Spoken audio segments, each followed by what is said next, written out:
He'd go on one of those rants about killing posers on stage, and if there were posers in the crowd, they worried. My grandmother makes more noise than that.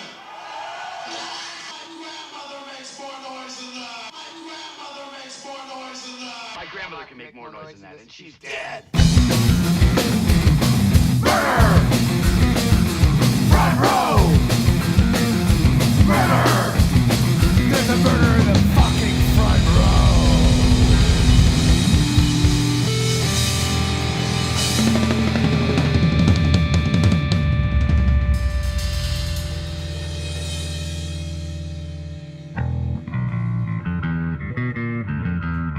There's a murder in the front row! There's a murder in the front row! There's a murder in the front row!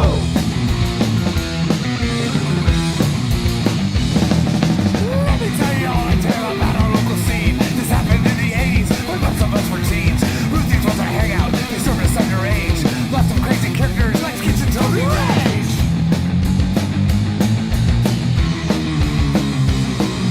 Exodus, violence, and evil bats like Slayer. We hate about it, crew like poisons, even gayer. There's a murder in the front row. There's a murder in the front row. There's a murder in the front row.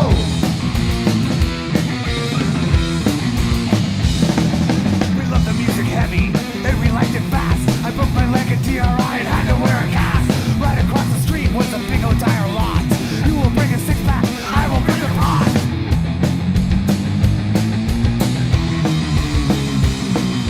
Slayer showed no mercy and taught us hell awaits. The sex were still in high school and they had shitty grades.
the helicopter shouts.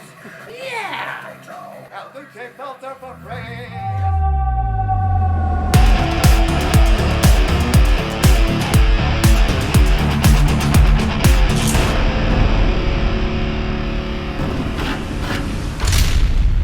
What's up, everybody, and welcome down to another insightful episode of Zetro's Toxic Vault. I'm your host, Steve Zetro Souza.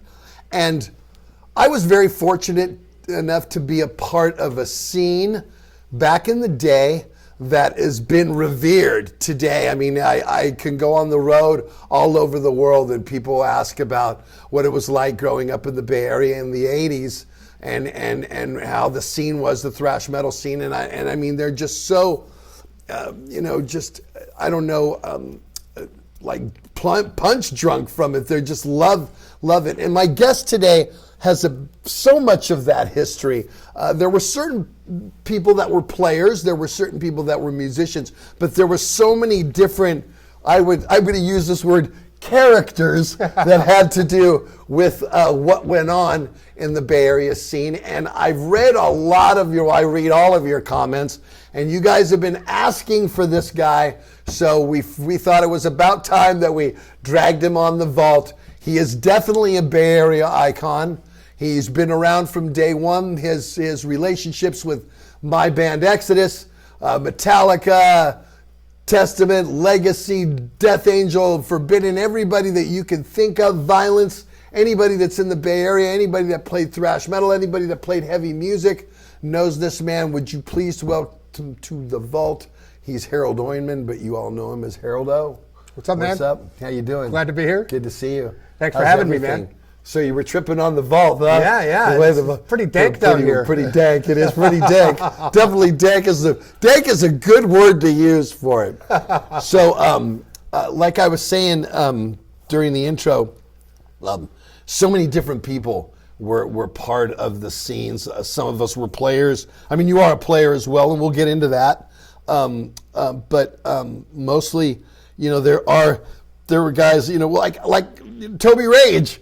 Toby was never a player, but definitely a very important character for sure for them. And I know that Andy Anderson, Andy Airborne, became a player later for a minute. Right. But he was definitely a part of the character that created what was the Bay Area scene. And honestly, Harold, I look at you. I know that you played music, you've been in DRI, you've done so many other killer projects and bands.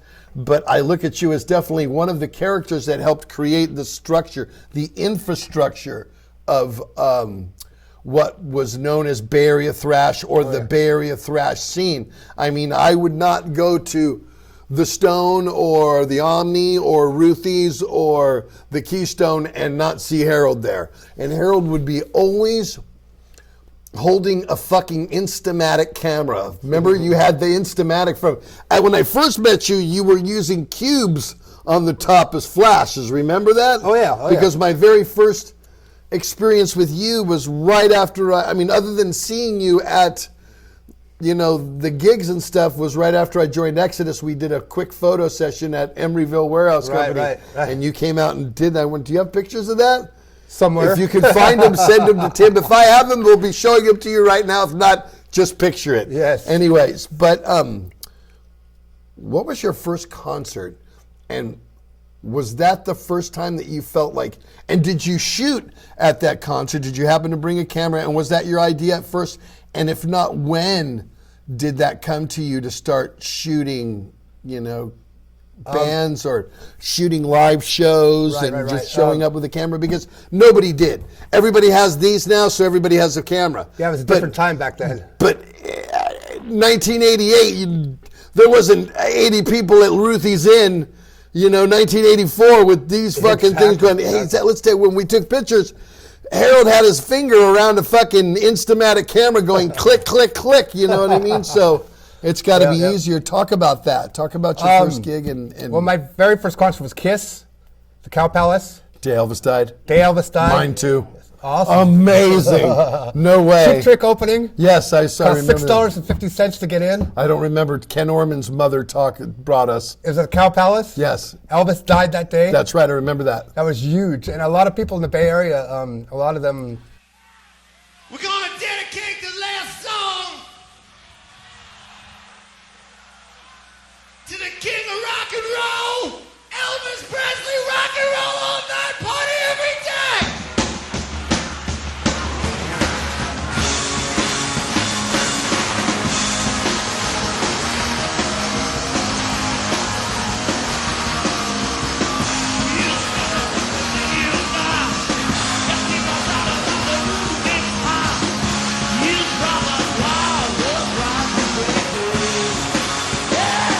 Don't you remember Gene said something on stage about it? About Elvis. Yeah, Gene. Yeah, They Gene dedicated rock and roll all yeah, night. that's right. To Elvis that night. Yeah, that's right. What a trip. So, and one thing I've noticed about doing podcasts and stuff, like Jason McMaster, vocalist guy from Dangerous Toys, he interviewed so many people, and they said Kiss was like their gateway drug for getting into music, you know? You know what's funny is it wasn't for me.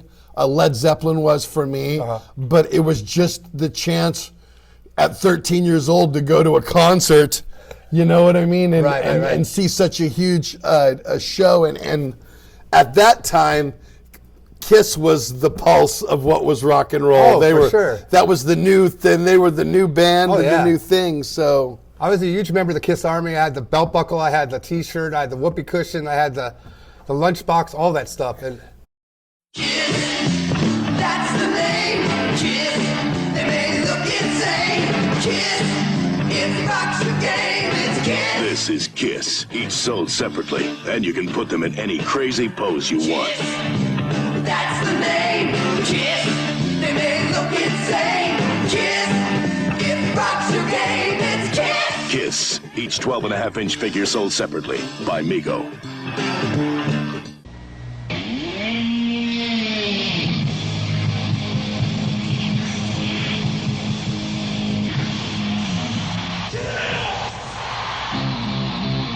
Radio created by Kiss. You've seen them, you've heard them. Now for the first time, all the sheer excitement of Kiss is yours to capture with the Kiss Radio. Take Kiss with you. It's fun. Show your friends and be the first. Now, the Kiss Radio. The Kiss Radio is available by mail only, so call or send your money now. Here's how to get your Kiss Radio. seeing Gene Simmons was like my Ed Sullivan moment, you could say, you know, basically. did you bring a camera to that show? Do you remember? I don't think I did. That was before that even kind of became a thing, you know. Did I you wish. have gaps in between then, or were you a regular concert goer after the show?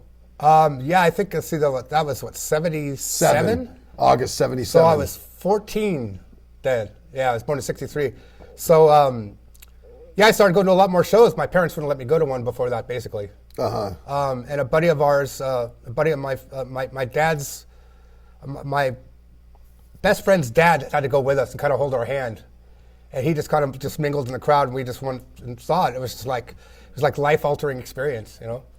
And started going to more shows, like saw Rush and Pat Travers at the Cow Palace. Cow Palace was like a... For us, it was. Yeah, it was like it doesn't exist anymore. Yeah, exactly. It doesn't exist anymore. I seen many concerts at the Cow Palace. I went Scorpions, Ted Nugent. Oh yeah, exactly. Rainbow Pat Travers Yes, there. exactly. I mean, it was there. Iron Maiden, Ozzy. When I seen Randy Rhoads with Ozzy. On Diary Tour. Diary Tour, yeah. That was in a December. crazy It was show. like right 3 days before New Year's Eve. It was right after That was Christmas. the very first show of that tour, too. Yeah, that was awesome. That was a wild show. I'll never forget that. The electricity in the air at that show is like, to this day, and the crowd was just so violent. Yeah, they were violent that night. And I remember it was one of those shows where it was so packed up front that your feet weren't even touching the ground. And I think I took 2 or 3 rolls of film. That's when I started bringing my camera more regularly. But there was a buddy of mine in high school that used to take photos. And back then there was no such thing as there's a photo pass, but you didn't have to have a photo pass to bring your camera in, you know. So anybody could bring a camera in. So it was like fair game. And a buddy of mine in high school took a bunch of shots of first couple of Day on the Greens. And I would use my lunch money and buy snapshots off of him. of like Aerosmith and all the bands that played the Day on the Greens back then. But and then I said, you know, what the hell? I could start taking shots myself, you know. And I got a camera for Christmas. I think it was 1979. When I shoot a great champion like Ben Crenshaw, history can happen at any time. And that's why I stay ready all the time with my Canon AE-1. The zoom lens puts me right where the action is. So if Ben gets that one miracle shot, I get it too. Ben, you try the zoom. Sure. Even with the zoom, the Canon AE-1 is as easy as focus and click. The incomparable Canon AE-1, so advanced, it's simple. Yeah, Christmas '79, my parents bought me I think it was a Canon AE-1 or I don't even remember, to be honest with you. And back then we had to use film, you know, actually the rolls of film we put in. No instant gratification like now, you know. And I got a job at a photo place, which was great, so I was able to get film, pretty much all the film I could shoot. Plus developing. Exactly. And that was perfect. So, yeah, I was on my way. And then I think the very first show that I actually shot was Sticks and the Babies at the Cow Palace again. I was there too. The Cars. It was the Cars, the Sticks, and the Babies.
Next song is all about feeling good about yourself, which is often neglected.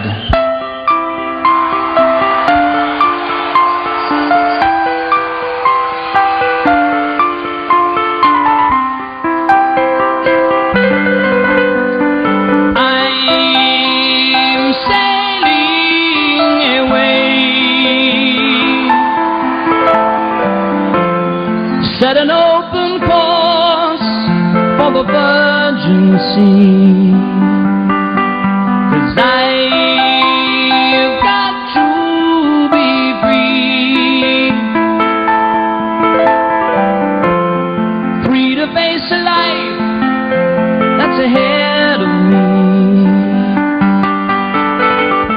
On board, I'm the captain, so climb aboard, and we'll search for tomorrow on every shore, and I'll try, oh Lord, I'll try to carry on.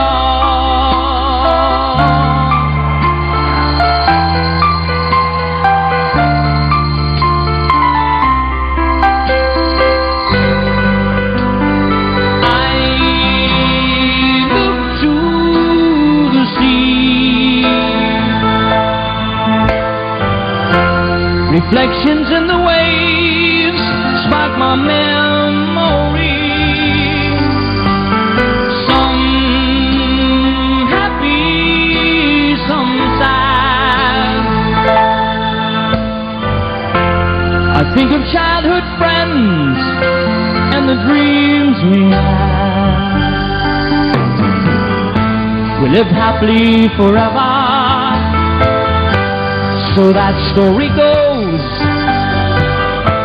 But somehow we missed out I'm not pot of gold, but we'll try best that we can. You know we will.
Yeah, I think so. I know, 78. It was the next year. Damn, Harold. That was the very next show I went to. I didn't even go to oh my God. Yeah, we got a lot of wow. A lot of parallel things here. I'm telling you, because I was the next, and I didn't even care for the sticks or the cars or the babies. It was the idea of going to another concert because I had such a good time at Kiss. It was killer, and I was like. And I got into them, and I thought I liked it. I love the Babies. I love Kiss. I love those bands, you know. Yeah, but I mean, it wasn't like I was a little bit more edgier. But that's a trip. That's your second show. Don't tell me. Okay, Dan the Green later that year was your next show, because if that's it, I'm bluffed because that was my next show. I think so. Oh my, because that's what. And then after that, which one though? The one with Cheap Trick, Ted Nugent. Van Halen, Blue Oyster Cult, Journey, and AC/DC was at that one too. Yes.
They had the jungle theme on the stage. Yes. Ted Nugent headlined. Yes. He came out. With the.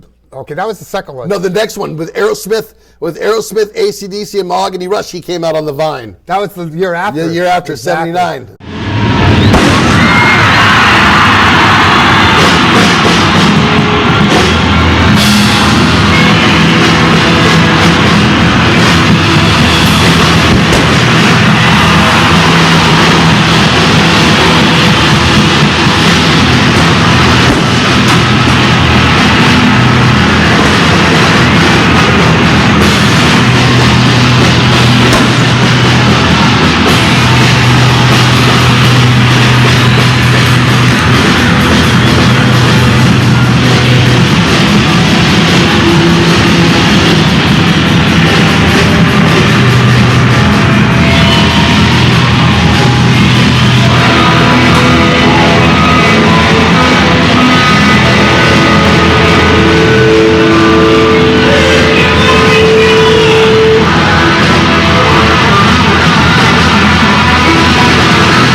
one, he came up on top of the on the trestles. And on the trestle, exactly. And that was just wild. It was it was Ted Nugent headlining, Blue Oyster Cult, Journey, AC/DC, and Cheap Trick. Yeah. That was 1978. Was Foreigner on there? Foreigner wasn't on that one. Are you sure? Foreigner was on one before that. It was Van Halen, AC/DC, Pat Travers, Foreigner, and Aerosmith. That's right. That was number 3 the year before that. That's right. That's right. I didn't go to that one. That was 78. That's right. So AC/DC, which I know you're a huge fan of, they kind of became like, we hadn't really heard much of them before that point. But I never really did. Yeah, they did those 3 shows. They played 3 different Day on the Green. Yeah, every year. Exactly. And they started getting like a huge fan base in the Bay Area because of that. Angus went out in the crowd with his wireless and stuff. Him and Bond were right next to me, dude. It was the greatest thing ever. We got a shot of that Richard McCaffrey took that I didn't actually take, but perfect illustration of that. But they were huge. They played the old Waldorf one time before that. And, we bought all the imports, all the Australian imports and stuff. Yeah, sure. The Dirty Deeds. Remember with the arm and the arm, his arms, his Dirty Deeds right there. It's a cartoon. It's the worst crayon drawing ever. Terrible. Exactly. But we were just blown away by AC/DC because, Angus Young, we had never seen anybody like that before. No, exactly. He's out in the crowd, 60,000 people. He's out in the crowd with his wireless on Bon Scott's shoulder going through the crowd. Yeah. Fucking incredible. And we'll get to this later, but that was always a dream of mine to do the same thing, to go out in the crowd with a wireless and just see where it took me. Really? We'll talk about that later. I don't have any. I have no desire to do that. Really? Even now, I stay away. Here, you, me, you, us together. Yeah. It can get kind of hectic. Well, this one time, I was in England and we were going to play. It was probably late 80s, and Testament was playing. And we were playing, it was the Astoria in London, we were playing the next night. In London. And so I go up and sing, I think, I don't know, Alone in the Dark or something with Testament. And Chuck's all, let's go out in the crowd. I'm all, no, I'm not jumping. And he's all, yeah, let's do it. And I'm all, no, I'm not doing it. And he looks at me and he goes, pussy? And I'm all, really? We're going to do that? You're going to play that Dublin card with me, huh? You'll play the pussy card, huh? And then you'll make me do it, huh? So we go, lift off, go to land, and the crowd goes, whoop! Partied like the Red Sea. Partied like the Red Sea. Behold his mighty hand.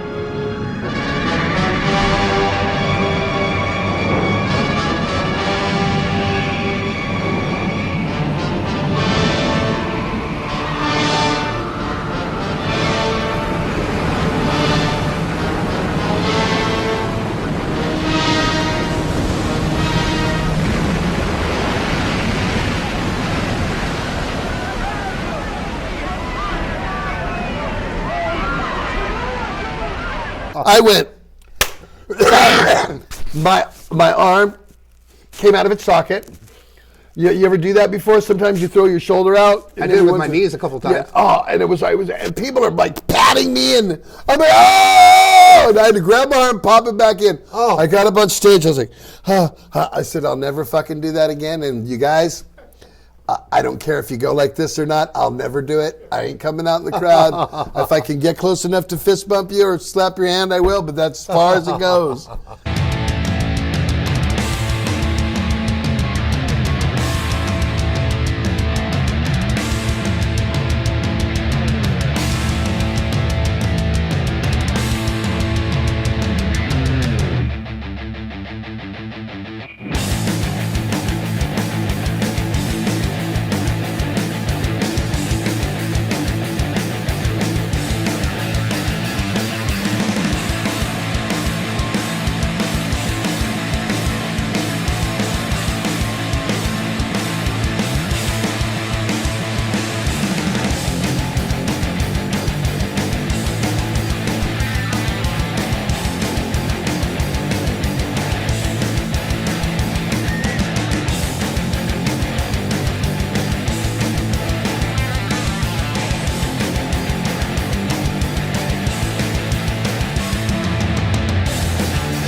Now, going into the Bay Area scene, did you go to punk shows? A little bit. Suicidal was one of the... I mean, more like Kennedy's, you know what I mean? I know I that they did play a the couple punk. shows here and there. You know I mean, what there was like... the scenes really hadn't crossed over quite They yet. really hadn't. They really hadn't. Yeah. But I mean, there was like a buzz on the Dead Kennedys and Suicidal Tendencies I remember seeing early on. And, Wasted Youth, Los Olvidados. DRI. COC. That was when the crossover started, kind Exactly. And I mean, there was the Stone on Broadway, and there was the Rock on Broadway and the Mab across the street. And literally, they kind of started cross-pollinating over there. You know, we heard something. Eventually it happened. The early 80s, it wasn't like that. Right, exactly. Up to about 83, it was very... kind of thing. Oh, yeah. You long hair, fuck you, you fucking skid, fucking I never really liked New Wave very much. I didn't care for New Wave, but it had a punk derivative to it. Right, exactly. Now, you know what I listened to? I listened to the first Devo record about 2 weeks ago. Devo is amazing, I think. Dude, that record is fucking amazing. Are We Not Men? Go listen to Are We Not Men.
Devo, that album fucking it destroys, dude. No, it's killing. At first, Devo was one of the bands that kind of annoyed me. Everything about them, like the robot stuff and all, just everything like that. And they were like one of the band, Whip It, I actually kind of hated it at first. And then more recently, I've kind of gotten to appreciate it. I appreciate it now, but I mean, there was the Wavo stuff. I couldn't stay. There was stuff like, I loved the Pretenders. There were certain bands that I liked. Ramones? Of course. Yeah, exactly. Are you kidding me? I just got to meet Marky Ramone down in South America. Oh, wow. Exodus played with Marky Ramone at a festival. Yeah, he's huge down there. No, he's fucking so cool. Got some, that's for me. That's the thing. When I get to meet my heroes, it makes it all worth it. Oh, for sure. So it's now cool, it's cool that you still get us. Oh, I totally, and I still get giddy over it. Yeah, exactly. Did you start bringing cameras to every show now? What is the point where you felt like, okay, this is something I kind of like to doing, or did you wait until like, say, like when Metallica finally came up here? Because I know you were a part of that, the old Waldorf days and stuff like that. Yep. Yeah. Well, I mean, a lot of times we would drink to excess, and I wouldn't remember what happened. A lot of times. And various other things. But I wanted to document the stuff, and then little by little, I just started bringing my camera more and more to the shows.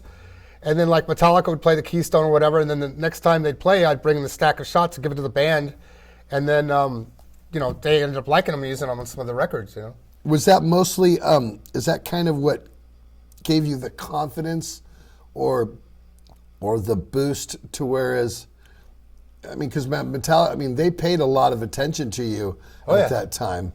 Again, we talked about this earlier, and Tim's going to throw that shot up right now. The shot off of Cliff, off of Ride the Lightning, that is Harold's picture. Yep. And that is that is amazing. That shot is just so, so exemplifies what he was like on stage. Oh, yeah. No, he was amazing. And that was from the Keystone Palo Alto, I think, and there was like a no camera policy at that show for some reason. And they actually took the film and my camera away from me at that show because I didn't have a photo pass yet. Back then, you could pretty much bring a camera in wherever you want, but for some reason there was no cameras on that particular tour. It was with Raven, I think, the Kill 'Em All for One tour. That was Kill 'Em All for One. Right, I didn't know that was the photo from Kill 'Em All for One. Yeah, it's from that tour. Oh, it is? From the very first time I saw him. But so I got to meet, I got to know Cliff, and then he liked the shots, and they were in Copenhagen recording Ride the Lightning, and I got a message from Brian Liu, my co-author, another photographer, Bay Area guy, saying that Cliff wanted to use my shot for the record, and they needed the negative. So he got it all together for me and got Cliff the negative, but I don't have the negative to this day. Really? It's probably in a drawer somewhere, Cliff's apartment in Castro Valley or something. That's funny. Yeah, but that shot, that was probably my biggest thrill. I'll never forget driving my bicycle down to the record factory on El Camino in Sunnyvale and seeing my shot on the back cover of the album. That was like huge. And looking at the credit and seeing my name on the credits and everything. And they put Weird Harold. They put Harold O for the photo credit, and then they put Weird Harold O on the thanks part, And that was like such a thrill. I mean, to this day, it's like, wow. It's like I'm saying to myself, everybody that's going to buy this album is going to see my photo on there, So that was think huge about for me. the anomaly that they've become. You know what I mean? It's just like they've become this huge entity that. Okay, so somebody was talking about. If you watch the Beatles walking across the street on Abbey Road, there's a guy standing there. That dude gets interviewed all the time because he happened to be there. Oh, yeah, you know what I mean? Out of just ironically, he's, he talks about how quick it went and how fast the shot went. But the shot is the most iconic. People travel there. Yeah, exactly. There's somebody went there today and walked across the street and did the Beatles shot. You know what I mean? Of course. That's how iconic that is. So to be that person that was there to capture that, it's kind of like the same thing for yourself. You were there when a band who, we look at as in Rock and Roll Hall of Fame now. I know, who'd have ever thought, right? Came up with those guys. Oh my God. Biggest metal band of all time. Of all time ever. Bigger than Zeppelin, you know what I mean? I know, it's crazy, right? Which blows me away because those guys, to me, Zeppelin was everything. And so to be able to say, oh yeah, I came up with those guys or whatever, it's like, would have been like saying the same thing with Zeppelin, but it was so. Zeppelin had the mystique. Oh, definitely. Well, I think Metallica does too. Yeah. But I not quite as much as they had earlier. No, but I agree with your. Zeppelin had a mystique about them. You didn't know what was going on with them. Definitely. They just did their thing, and that was kind of how it was. And Metallica had a huge kind of mystique when they first came out, and little by little they kind of chipped away at the mystique, like some kind of monster thing. Yeah. You know, Lars with his painting collection selling and all that. That chipped away at the mystique a little bit. I agree. Yeah. But I mean, to this day, there's still not one band that takes care of their fans and their friends better than Metallica. No, that's true. That's true. They're Rock and Roll Hall of Fame. They flew like me and 150 of their friends to Cleveland, paid for everything. Yeah. And so I mean, to this day, they still take care of all their friends and fans. You know, so got to give them credit for that. No, totally. And they've stayed on top for how long? Forever. I mean, now they're going out to doing stadium tours on the weekend. I mean, stadiums, not arenas, stadiums. The fact that they've been able to maintain their popularity, and like in Europe and stuff, they're bigger than they've ever been. I agree. So, I more agree. power to them, man. We did Rockaveria with them in 2015. Where was that at? At Munich Stadium in Munich, where they had the shit that went down in '72. Oh, with the Olympic. Yeah, the right? Olympic Stadium. Yeah, we were there, and it was like you know, Exodus, Testament, Hatebreed, Creator, Faith No More, Avantasia, one of those types of bands of Metallica. You got a good memory, man. 90,000 that day. Wow.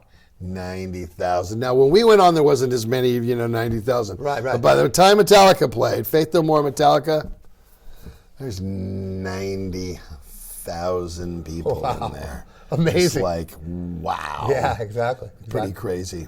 Pretty fucking crazy. So. And to this day, I think they're like, they're the ambassadors of Bay Area metal, to the umph level. Yeah, for sure. Yeah. For sure. Definitely, for sure. But I kept in touch with them pretty good. We're sure. Through the years. We're going to take a break right now, and then we'll be back with Harald. We're going to talk more about photography, and we're definitely going to get into some of the bands that Harald played in when we get back on the vault. Fuck yeah. I just got off tour with Exodus, and you know what makes me feel good is when I look down in the crowd and I see my own shirts. Zetro's Toxic Vault shirts in the crowd. Want to know where to get them? Go to seasonofmist.com. They got a bunch of different varieties and a bunch of cool designs, and you can get them any size. They're print to order. You want a 3X on a hoodie? You can get it. You want it a blue shirt, black shirt, whatever, anything that they print on, you can get it ordered to your size. seasonofmist.com. Now, for you people in Europe, they have a European office, so you don't have to spend a whole bunch of money on postage in the United States. Go to seasonofmist.com and get your Zetro's Toxic Vault merchandise today.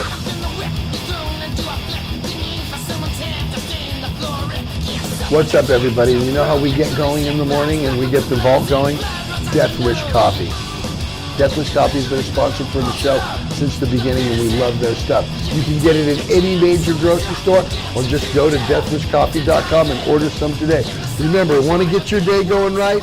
Death Wish Coffee, baby.